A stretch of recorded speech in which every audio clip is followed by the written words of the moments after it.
आज आम प्रस्तुत करवा अंडा भुजिया। से मुझे पियाज, टमाटो, कंचा लंका, चिल्ली पाउडर, लुण, हलदी पाउडर, चिकेन मसला, सरिष तेल आउ अंडा।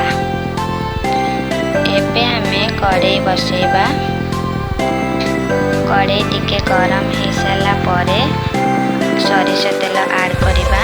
सरिष तेल को टिके आमे गरम होगा छाड़देवा। गरम हो सारा परे आमे कंचा लंका पकेबा। कंचा लंका टिके हो सारा परे आमे पियाज देबा। पियाज को बेसी भाजबानी, टिके जस्ट हो सारा परे आमे टमाटो ऐड करवा। टमाटो टिके सिझिबा पई आमे लुण ऐड करवा। तापरे हलदी गुंड, लंका गुंड आ चिकेन मसला दे भलरे ताको भाजिबा।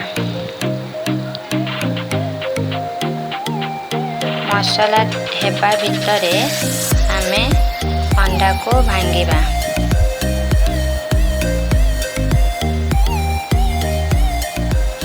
अंडा भांगी सारा परे आमे टिके लुण देके ताको भलरे मिक्स करवा।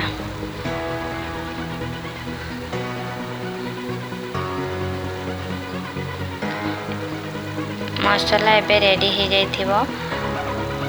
तापरे एमे अंडा को ऐड करवा। ऐड करके ताको भलरे भाजिबा। कंटिन्यूअसली एमती ताको भाजिबा, नहले से लागी जिवो कड़ी रे। हेबा प्राय 2-3 मिनट लगे। देखो आमर टिके हो गलानी।